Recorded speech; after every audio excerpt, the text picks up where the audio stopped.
everybody, and welcome to Pint of Science. Tonight, we're talking about making creativity visible. We're coming live to you from London. My name is Dr. Birsu Kandemirci, and I'm a lecturer in psychology department at Kingston University, and I will be your host for tonight's show. Well, we're actually extremely excited because this is our first time attending Pint of Science as Kingston University London, and we're really hoping that this will be first of many. Well, I say we, and you're only seeing me on the screen, but behind the scenes, our PhD researchers, Ifigenia and Milani, are making this show look professional, and I would like to say a massive thanks to both of them. Now, what we would really love from you is please keep in touch with us throughout this show. And there are various ways in which you can do that. For example, you can use the hashtag Pint21 and tell the world on Twitter that you're watching Pint of Science. And if you're watching us live on YouTube, you can just use the chat function. For example, I can see that some of you have already started, but please let us know where you're joining us from today. Well, as you know, we would have loved to be in a pub today, but one of the benefits of these online shows is that you can actually watch us from anywhere in the world at the comfort of your home, and we would love to know where you're joining us from today. And like I said, keep them coming, and in a minute we will bring them up on the screen, and then we will get you involved in that way. So I'll give you a very brief overview of what's going to happen in tonight's show. I will introduce our speaker soon, and he will present the first part of his talk, and then he will give a short break. And during this break, I will tell you a little bit about how tricky it can be to decide what makes an idea creative, seeing as we're talking about creativity today. And following that, our speaker will present the second part of his talk, and then we will have a Q&A session where he can answer your questions. So please keep your questions coming in the chat function as well. So, like I said, we're joining to you from London. Where are you joining us from? Oh, Tessa is joining us from York. Hi, Tessa. Martin is joining us from Glasgow. Hi, I hope it's not very cold up there. Who Said Jazz is joining us from Oxford. Hello. Andrew is joining us from God's own county, which is Yorkshire. Well, I would agree with you. So welcome to you all. We love to have you all here. And Two Sticks is joining us from Durham. Hello to Durham as well. Brilliant. So, like I said, welcome all. We're very happy to have you here. So it is my absolute pleasure to introduce to you our speaker for this evening, who is my colleague at Kingston University's Psychology Department, Professor Frédéric Vallée-Tourangeau. Hi, Fred. Welcome to the show. Hi, well, it's a pleasure. Thanks, Birsu. Thank you. So Fred, like I said, is a professor at Psychology Department, and he's specializing in cognitive psychology and, unsurprisingly, in the areas of creativity and problem solving, which he will be talking to us about today. He also runs the Systemic Cognition Lab at Kingston University. How are you this evening, Fred? Great. Wish we were in a pub, but as you said, it's also nice that people can join us from everywhere. So exactly. Yes. So before you take off, would you like to tell us a little bit about how you became interested in this topic of creativity and problem solving? Sure, of course, yeah. Well, creativity is interesting. I think no one would deny that. So it's kind of easy to be interested in that. But, in graduate school, I was one of the things that I worked on was on belief perseverance. So how people hold on to beliefs that when confronted with data evidence that suggests that they're wrong. And, we've got tons of recent, situations and examples of that. But there was a very interesting book I read years and years ago titled When Prophecy Fails, where a bunch of social psychologists infiltrate a doomsday cult, and their prophecy of the end of the world doesn't happen. And they were interested in determining what would happen to those beliefs in light of that, that evidence that the world still kept on going. And they found that those beliefs, in fact, many of those cult members not only did not abandon their beliefs, but in fact, their beliefs got stronger. Through some sliding door moment or other, then I was also interested in how the Darwinian ideas in the second half of the 19th century were accepted or not. And then an interest in Darwin and indeed how he came up with that idea. So this, how do you come up with a new idea? And that's the sort of the fundamental reason why I think creativity is so interesting. Fantastic. Well, we can't wait to hear your talk. And whenever you're ready, please take it off. All right. That's great. Fantastic.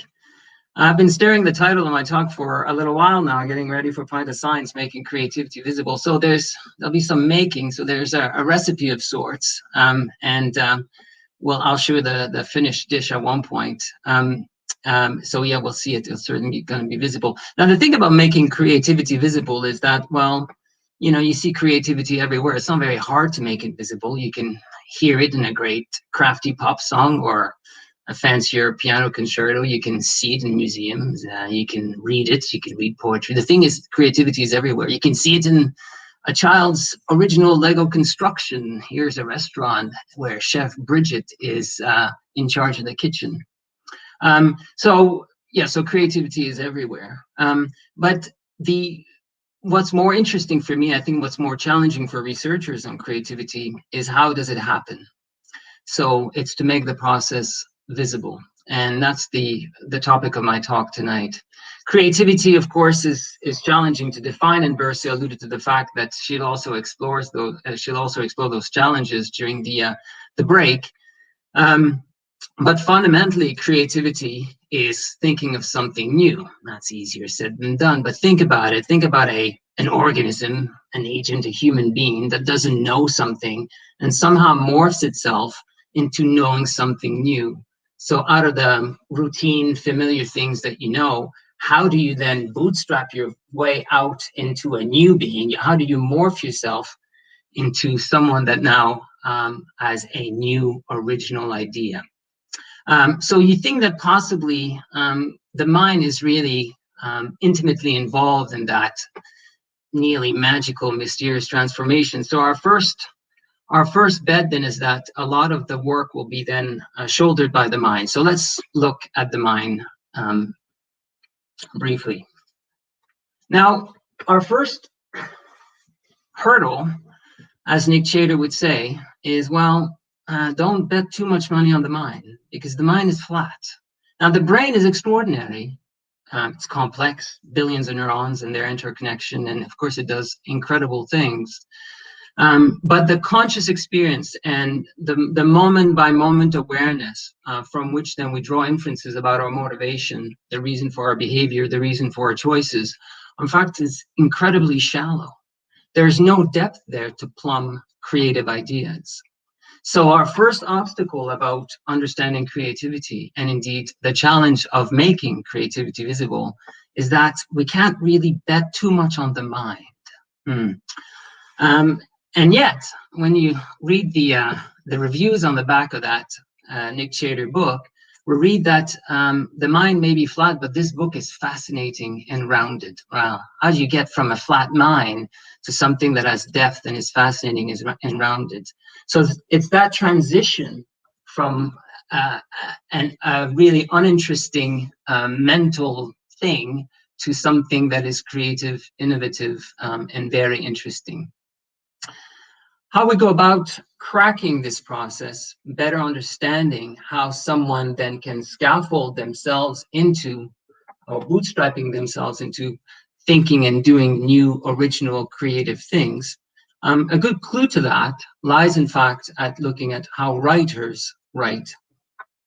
There's an interesting field, primarily in France for some reason. It's not clear to me why that hasn't been taken up by also researchers elsewhere, called textual genesis, and the French refer to avant-texte. Well, avant-texte essentially are the scribbles in this instance, and the preliminary drafts, the hunches and so forth that writers inevitably create in the process of writing their finished product. The picture here in that slide is actually taken from it's a still from a documentary on Margaret Atwood.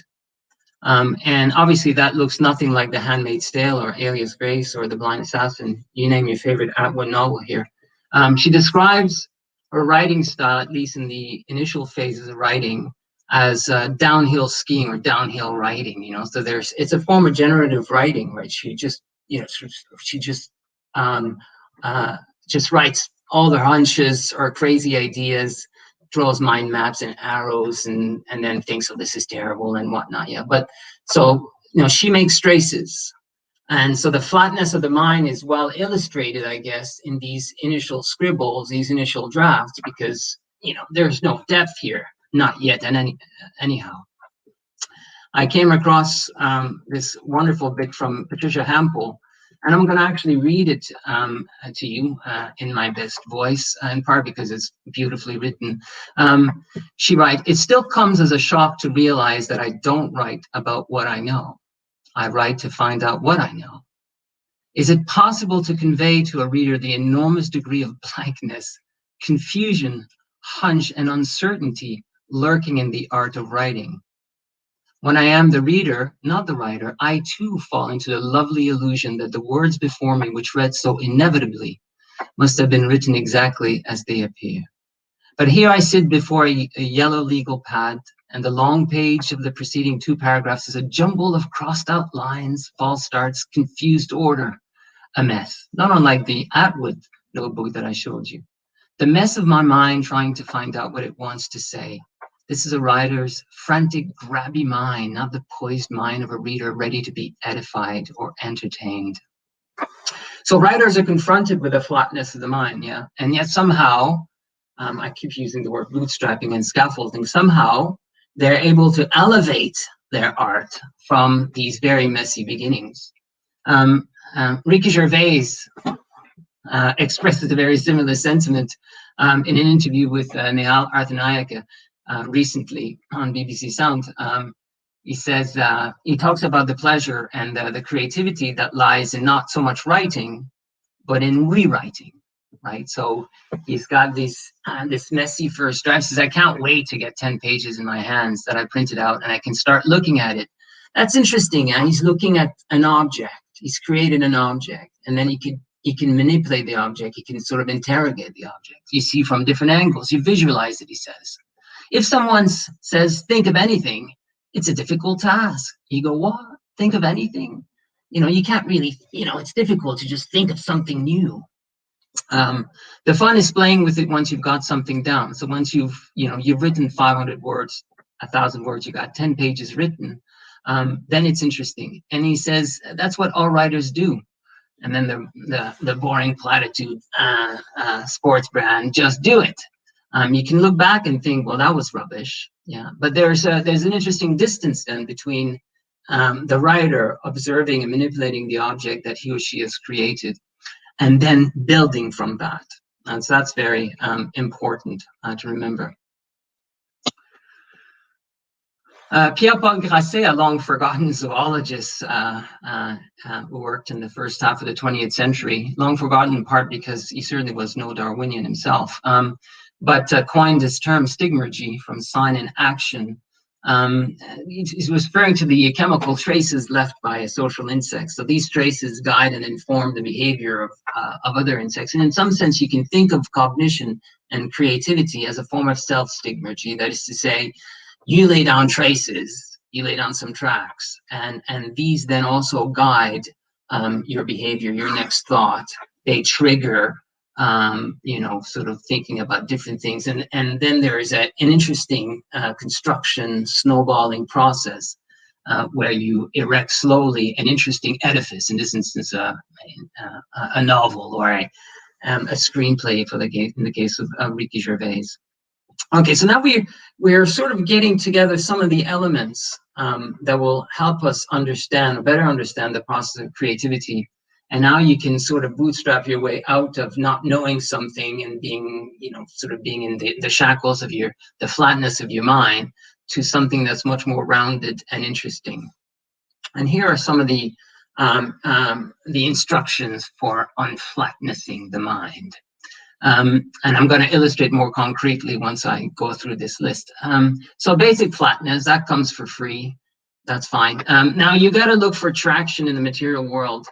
And there's loads that have been written, incidentally, in cognitive archaeology on material engagement, and that's very important and interesting.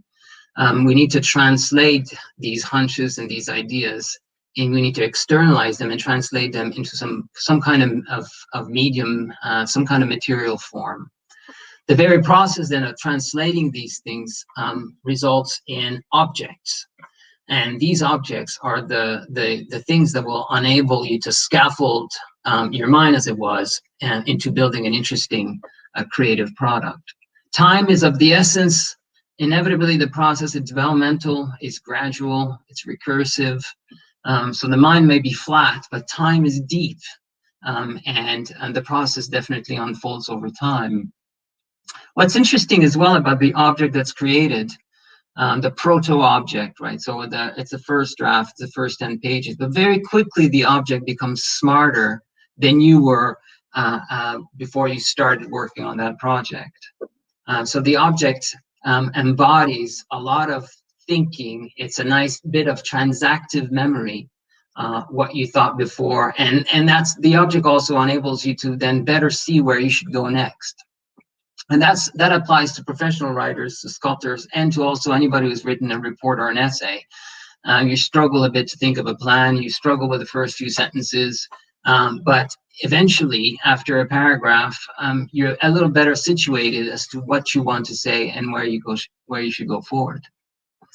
The assembling process, though, transforms the world. You're creating new objects, and in transforming the world, you're also transforming your mind. So there's a lovely bit of transactionality here. It's a reciprocal process.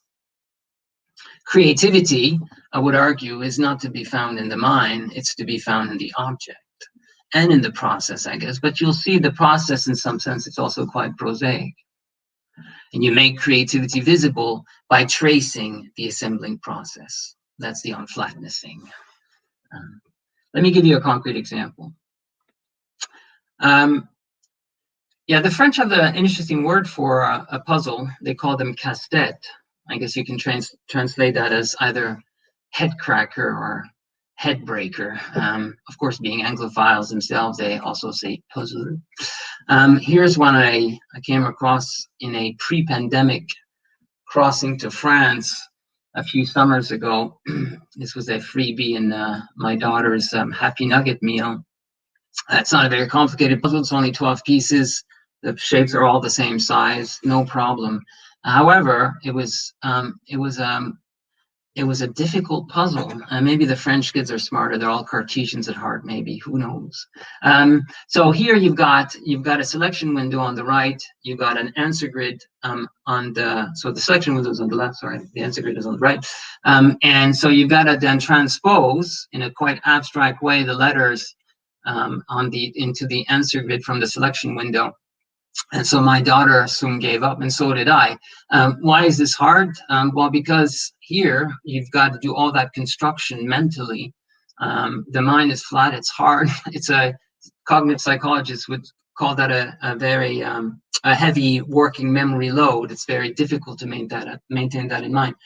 In part because you've got to do two things. One is you got to use visual imagery to enhance the figure from the answer grids. You're only looking at letters now, yeah. So you gotta reconstruct and reconfigure the puzzle as it evolves. And then when you're looking at a selection window, you gotta then also inhibit the visual stimulations from the pieces that you've already selected, etc. Of course, it's much more fun. My daughter would agree, certainly, if you take a pair of scissors to that puzzle and you split it into the 12 pieces, and then you just solve the puzzle.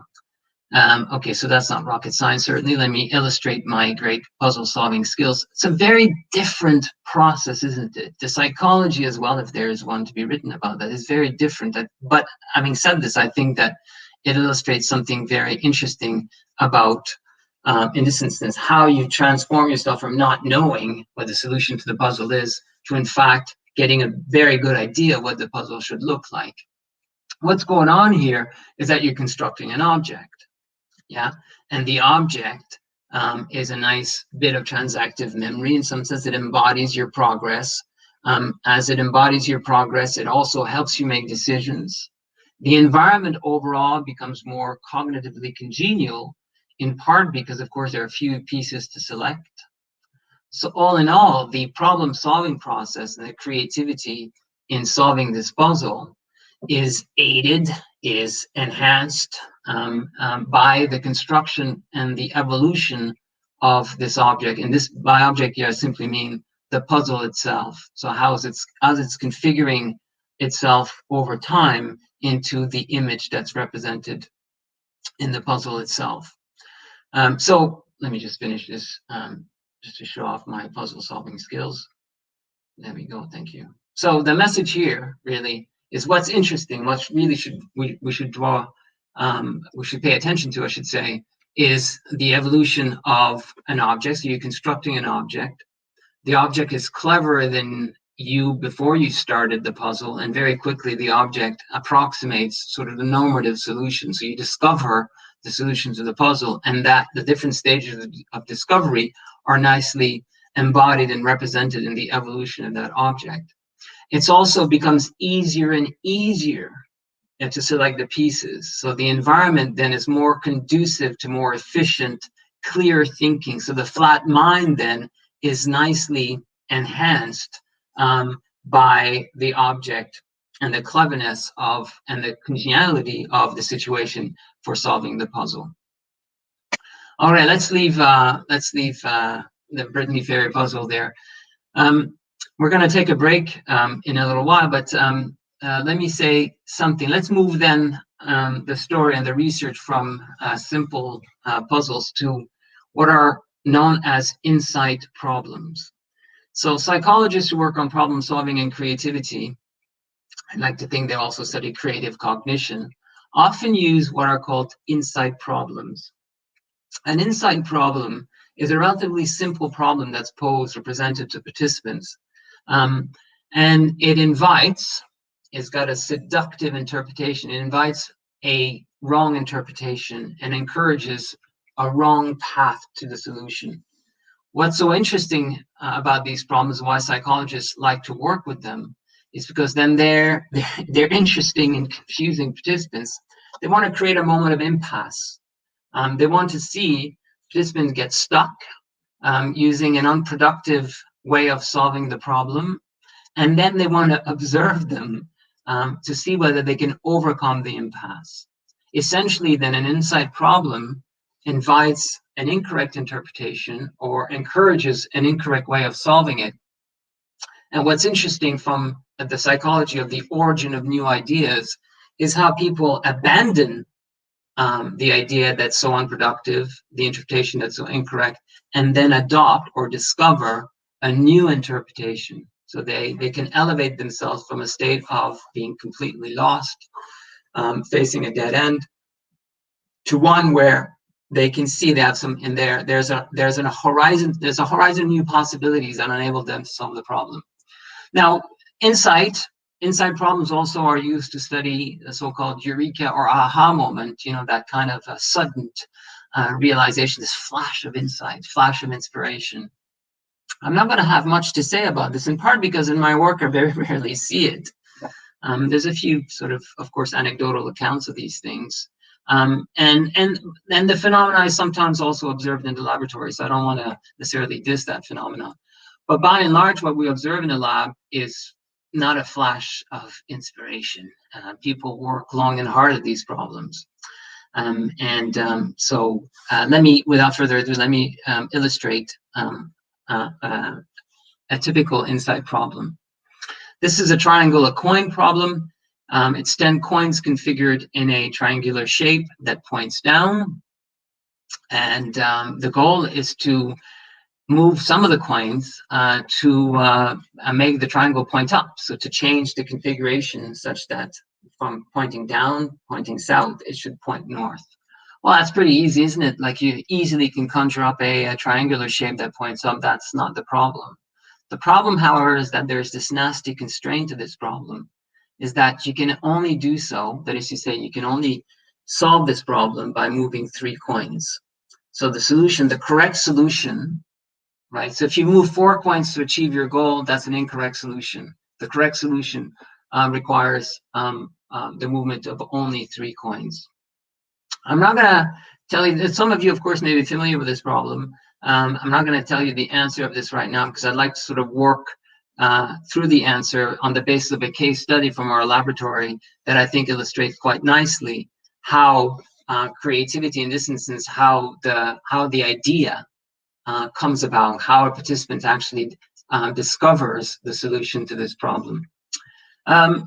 This is Gumball plunging to his cartoon second life, and this is also the cue for the break. So see you in a little while. Thank you very much, Fred. Thank you. I can already see that there are some questions coming up, but as we mentioned, the question and answer session will be at the end, so we will let you have a little bit of break now. Thank you very much. Okay, well, Fred nicely talked to us, or started to talk to us, about making creativity visible. Now, we know that one of the ways in which you can make your creativity visible is by inventing things. You know, inventions are creative things, right? Now, I will share a picture with you of two inventions, and I would like you to have a look at them for a bit. And I want to ask you a very simple question. Which one of these two inventions do you think is more creative, and why? So on picture one, you see a plaster or a band-aid, depending on how you call them. And on picture two, you see a mobile phone with an inbuilt razor. So please share with us in the comments which one you think is more creative and why. Now, the reason I'm asking you to choose between these two quite honestly unrelated items is to tell you in a very oversimplified way how hard it can be sometimes to compare the creative value of ideas or products sometimes. As you know, people can be creative in many different ways, in many different areas, and in many different styles, right? So, for example, if you chose number one, if you went for plaster as your more creative option, maybe you're thinking more about the usefulness of a plaster and how it makes a person's life easier. And this is definitely one of the ways to explain what creativity means. A creative product should be something that is useful, that makes your life easier or helps you in one way or another. However, if you went for the product number two, if you went for the mobile phone with the razor, the reason why you went for that might be just because of how unusual this idea is and how this is something that you've never seen before. And again, this is just another way to explain a creative idea, something that is unusual, that's something a bit novel. And in fact, the most commonly agreed upon, if we can even say that, definition of creativity is something that is both novel and useful. And when you think about it in that way, you can say this about both of these inventions. Both a plaster and a mobile phone with a razor is both useful and novel in their own ways. You might be thinking maybe plaster is not that novel. It is not anymore, but back in the time when it was invented, it didn't exist before. So it was actually invented by a cotton buyer called Earl Dixon, who wanted to help his partner with small cuts and burns. So at the time, it was quite a novel idea. Now, when you think about the idea of creativity in general in the context of art, for example, then we struggle with the idea of usefulness, because when you think about a painting, usefulness comes a bit of a strange idea for a painting, for example. And then you also need to think about how the society understands this idea of creativity as well. So for instance, when Band-Aid was first invented, it didn't really take off straight away. But then World War II came around, and it was a massive need. So it was shipped overseas and suddenly became very well known and a common object that we use at the moment. And currently we know that the mobile phone razor is not something that we see quite often.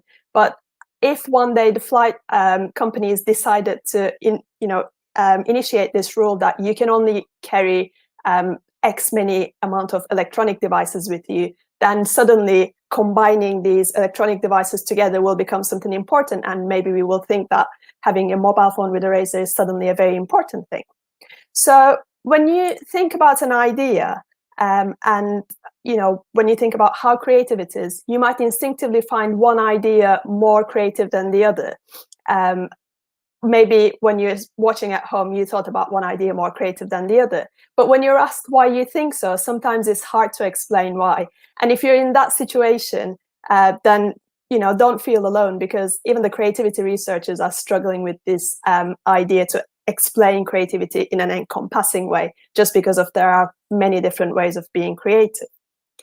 Okay, somebody said that they choose the first one for ventilation, I think that when I use it, but the first time to see this kind of product. So I imagine when you first see it being created, you would be quite surprised by it, right?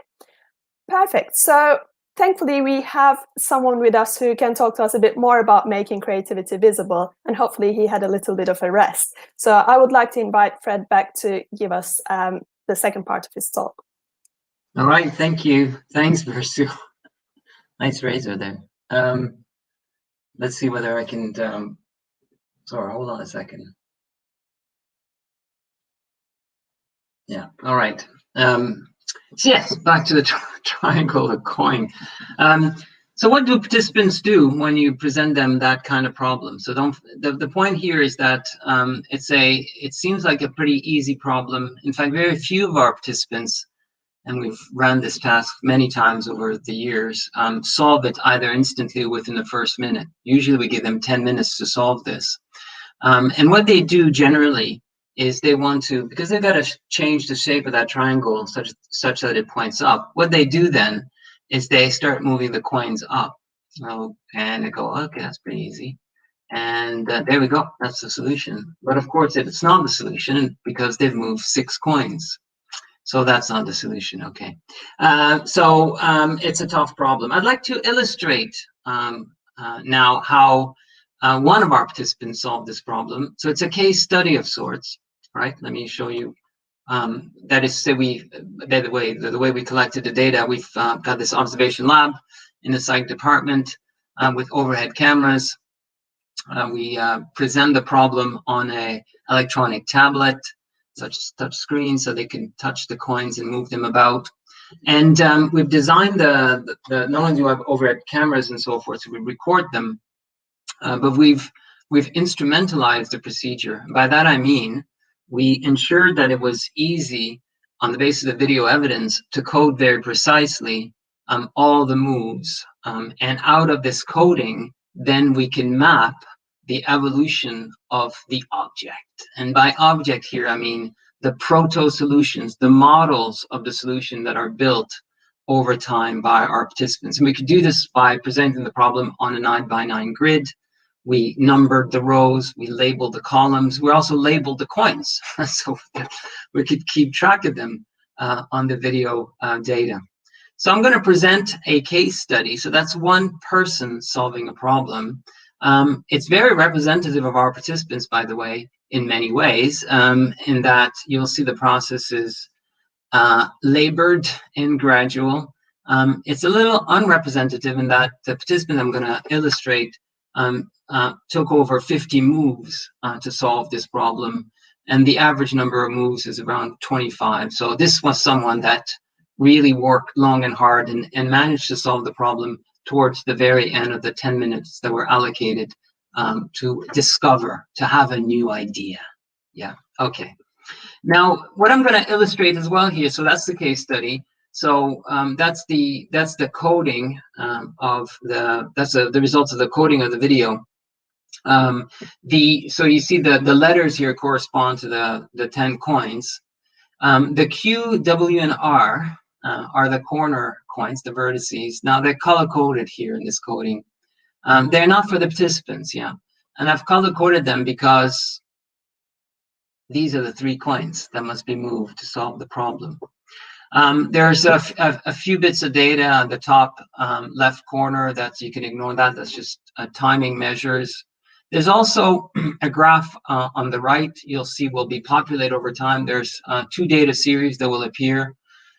They're interesting, although not so interesting for our purposes. On the primary y-axis in black is an index called the migration ratio.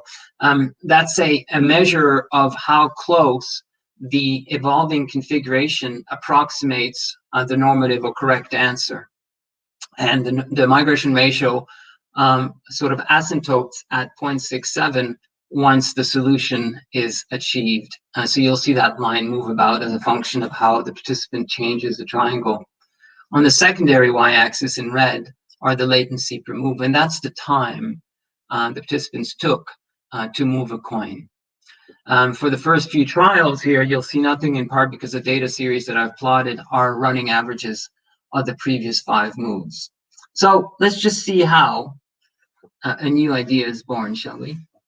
Trial 1, so very commonly our participants move coins north.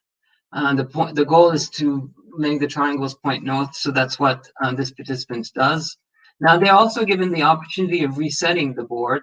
Oh, and now they got a little too confused, and the object was not interesting here, right? There was no interesting traction. They got confused, so they can reset the board. So there's this button on the interface, and they click that, and then it's reset to its initial configuration.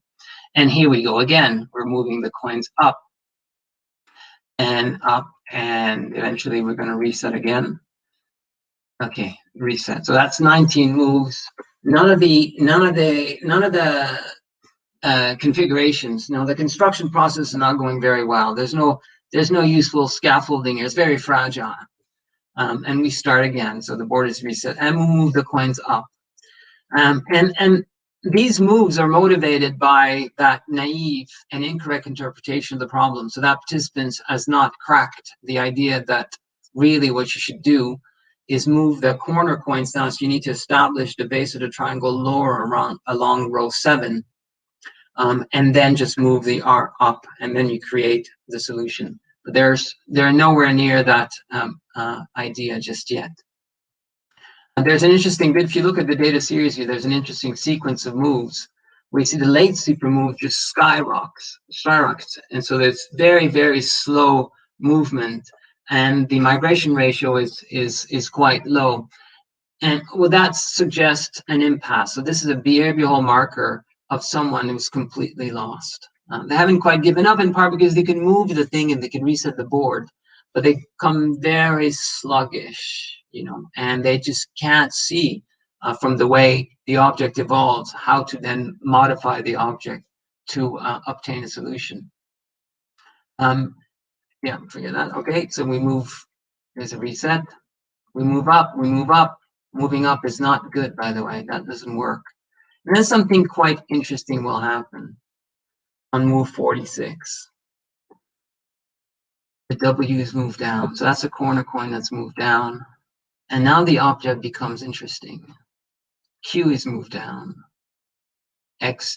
And in fact, at this stage, the participant thinks they have solved it.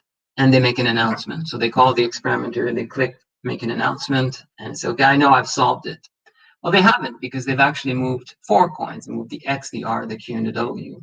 So the interface resets itself. They start again, and this time the latency per move is quite swift. Not super swift, by the way. They take about 4 to 5 seconds to make their move, but they construct the right answer. So what have we seen here? So we've seen someone have a new idea. They didn't know before, now they know. And how did they transform themselves? Well, that transformation was mediated through the object they built. So the creativity here is really nicely embodied in the object. It's also unfolds over time. So let me say a few things about this. So a few why questions. So who solved the problem? Well, who solved the problem? We would argue that a system solved the problem. That is to say, the agent tablet, I guess, or the agent interface system together through the construction of the object solved the problem.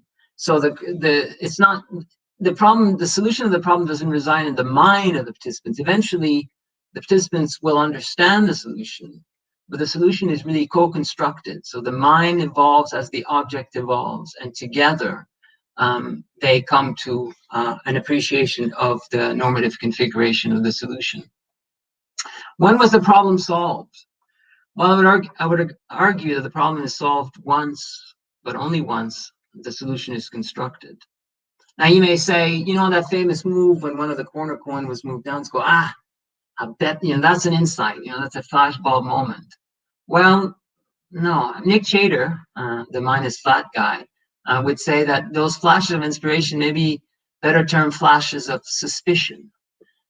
So she didn't solve the problem when she moved that corner coin down. And in fact, the participant goes on to make an incorrect announcement.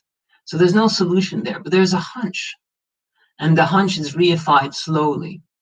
We have also wonderful video evidence in our lab of our participants constructing the right answer, and then there's a beat, and then they go, ah, then they see the right answer.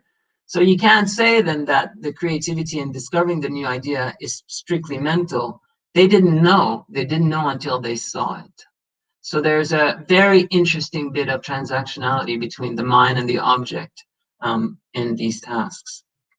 How was it solved? Well, with difficulty. Giving birth to a new idea, that's a terrible metaphor. Coming up with a new idea is difficult. So it's done gradually, as you could see, although not linearly, certainly. Certain paths, that is to say, certain configuration of the objects offer more traction than others. But at one point, there's a path that's more productive. And if you follow that path, then it snowballs into a normative answer. I think what's really important from a theoretical perspective when we try to explain creativity as a process, the answer to our how question should hamstring the reflex to endow creativity in the mind. I'm nearly done there, and I look forward to answering some of your questions. I'm going to say a few more things, though, really to pay homage to, I think, one of the scholars that did the most to unveil scientific creativity. 40 years or so ago, Bruno Latour, as an anthropologist, ethnographer, embedded himself in a Nobel Prize-winning lab at the Salt Lake Institute at the Salt Lake. What am I saying? I'm thinking of the Olympic at the Salk Institute in San Diego. And now, what he witnessed there, by the way, is a lot of very prosaic, a lot of flat-minded thinking by scientists. It's not to be disrespectful to them. He would argue that scientific reasoning is very prosaic. He wrote his account of his 2 years at the Salk Institute in a book titled Laboratory Life.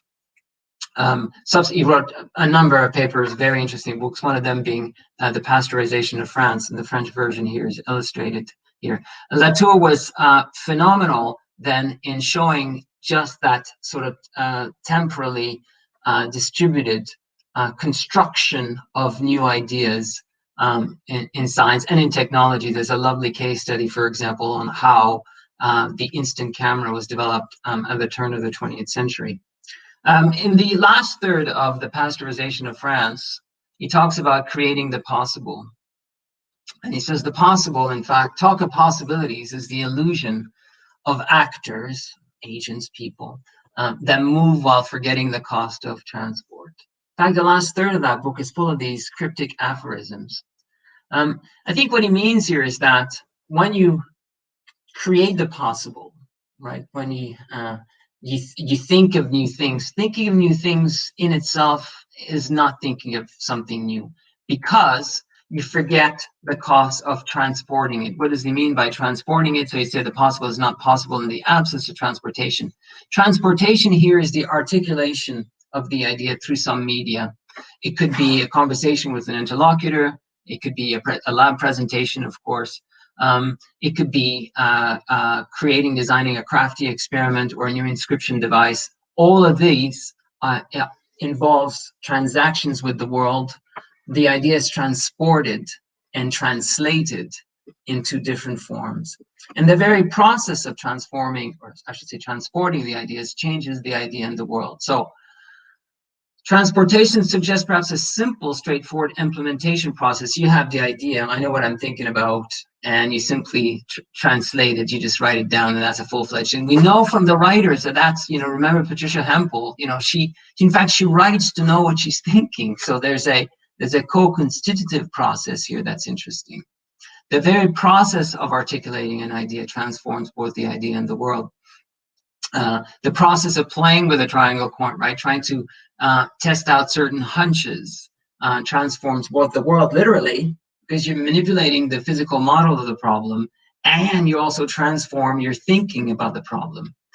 And to wax a bit more philosophical about these things, and that's what really I think is both challenging and very interesting. is epistemology and ontology. So epistemological reflections and ontological reflections, that is to say, reflections about how we know the world and reflections about what the world is made of, are intertwined. The artist Paul March refers to this interesting imbroglios as learning something into existence. Speaking about learning something into existence, parent, well, okay, that's me. My daughter wants to build a Lego restaurant. As I go, how are you going to build this? And she says, well, I can't really answer that question. Sometimes I see as I go along. Thank you so much. Fantastic. Thank you very much, Fred. And I can feel so much sympathy to your daughter, because I think most of my creative process, if there's ever any, tends to come from, I will see what's going to happen at the end of this journey. So thank you very much. It was really insightful and a great talk. I think we're going to take a few questions, if that's okay with you. And yeah, it's a pleasure. Yeah, answer those. Okay, so the first question is from Sophie. She's asking, is there any evidence that manipulating objects physically versus digitally supports creativity differently? Is there something about embodied physical objects, or does it depend on preference? Yeah, that's such a great question, and I suspect you know a bit more about this than I do, possibly. But I mean, I think the evidence is a bit mixed there. I think what's important is that there is an object. Now, in some situation, embodiment is quite important.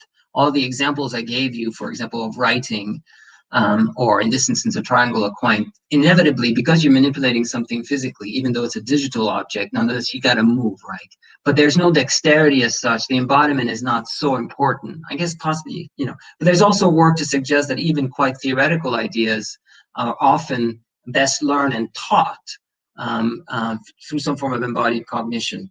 Whether there's hard and fast evidence to suggest that one is more important than the other, I'm not sure that there is. I think what's important is the dynamic properties of this object that you witness, and that you can also, and that's key, you must be able to manipulate. So there's a very important aspect of agency, not so much because it's so important to be the agent, but rather it's important to couple yourself to the world. And so both the world and yourself sort of dynamically reciprocate. So that's important. Fantastic. Thank you very much. Should we have another question? Yes, Sure. There's one from Martin. Would this ideology be similarly applicable to music writing, as it isn't visual, but it can be imagined to animate objects? Oh, I wish I just started learning the piano. I tell you, it's a disaster. So I don't know very much about this, but I gather that there's also very much that kind of gradual scaffolding. You know, you hear about, Rock the Casbah about the Claudia. It started by, there was a sort of a little melody that's played in training. They sort of practice, and eventually they pick it up and they build on it. And there's loads of stories, in music. Sorry, I know more pop music than classical music, but there's also there's some anecdotal reports as well that, musicians have this flash of insight in some concerto, sort of, they dreamt of it and it came all at once. I mean, these anecdotal reports, I think, they are what they are. But by and large, you still have to write it up, and in the very process of writing up that flash of inspiration, or as Nick Chater would call it, a suspicion, it's very likely that the product that you end up with is very different because of the process of translating it into sounds, or indeed sheets of music. Yeah, it's almost like a different language, isn't it? Absolutely. Should we have one more question? Right. Well, Phil asks, is there a way, exercise, meditation, activity, etc., that can help improve and develop creativity? That's a great question. I guess if you feel not too anxious and depressed, you may be a better worker. And by that, I mean, you may be a better songwriter, a better essay writer, a better poet. Now, there's of course a fair bit of literature and also folk beliefs about, for example, the link between psychopathology and creativity. Like maybe if you're schizophrenic, you got more creative ideas. I mean, those who work with schizophrenics would say, well, they have crazy ideas, but that certainly doesn't make them very creative. Of course, there's also accounts of, very depressed writers, Virginia Woolf and Van Hoff and as a painter and Byron and so forth. But also there's an enormous number of working artists there's no psychopathologies there. They get up in the morning and they go to work. They're not waiting for inspiration. What they want, they fully realize that inspiration, the interesting opportunities, the interesting synergies come through work. They go to the studio, they write their songs, they go to the atelier, they play with the clay, So to answer your question, is there good evidence of this? I suspect if there is some evidence, it's probably relatively small, modest effect sizes of improvement, in part because you just make yourself slightly more productive. You're less burdened by worries and so forth, and you can possibly better concentrate on just getting to work and making it happen. Brilliant, thank you. And if we can have one more question. Perfect. A question for Dr. Vallée-Tourangeau. Yes. Is creative thought merely the mixing of normally dissociated processes or memories by the subconscious mind, which presents these new thoughts to the conscious mind? Well, that's a great question, and it's very similar. There's this kind of psychodynamic account of creativity. I think by and large, and I mean no disrespect here, has been sort of pretty substantially debunked, primarily by Bob Weisberg in a series of books on the myth of genius and the psychology of creativity. So, for example, I mentioned earlier, there's these anecdotal accounts that, there's a poet may have dreamt something, or you take psychoactive drugs or whatever. Or indeed that there's some conscious processes that influence your conscious thinking. You look at a Picasso painting thinking, oh, his mommy didn't love him right, kind of thing, right? But really, when you look, for example, at Guernica, that enormous canvas that he painted during just before the Second World War. I was about to say to commemorate, but it doesn't commemorate anything. You can do an analysis of the preliminary sketches. You can do analysis of the work that he was doing leading up to the painting of Guernica, how he hated Franco, all the caricatures and all the work. So in fact, to explain Guernica, well, before you talk in terms of subconscious processes and dissociated memories and so forth, you just got to do your art history properly. And you just got to take that magnifying glass, have a granular analysis of all the work that led to Guernica, and indeed the 6 to 8 weeks that it took him to paint it, and to see how the product evolved. And I think that's the real science of creativity there, as opposed to conjuring up psychodynamic processes. Fantastic. Maybe we can have one last question before we stop.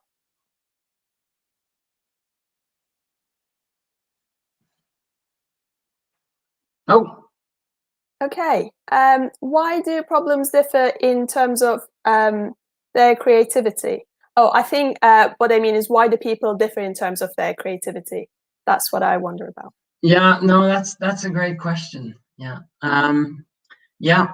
Why is it I'm not Philip Roth or Virginia Woolf, or I like to write? Why is it that I can't write like well, yeah, I mean, a lot of these differences are attributable to work and expertise. So I think of, I mentioned Darwin at the start. If you think of Darwin, he was independently wealthy.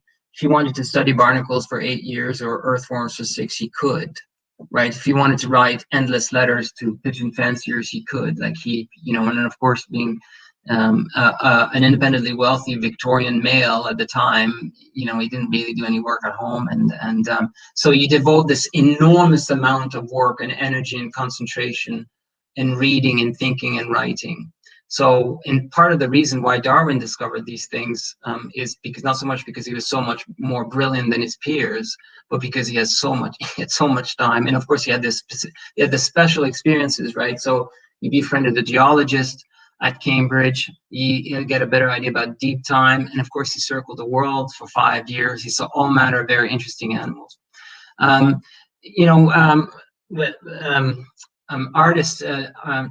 teachers often say, kids say they're confronted with a task, you know, make a collage or sculpt something, and the kids would say, well, I don't know, and I don't have an idea.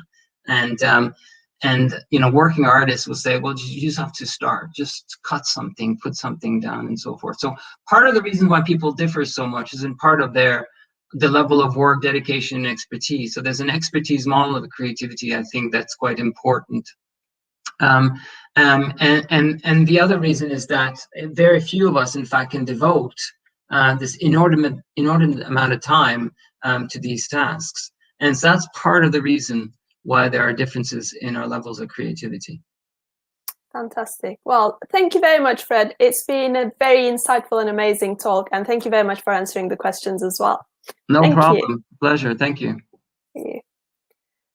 Okay, well, thank you very much to all of you for joining us today. And as you know, Pint of Science has many more interesting talks until Thursday, and you can watch more shows live. And you can also, if you really want to, watch this show back whenever you want to. Well, finally, before we go, I would really love to remind you about giving us feedback.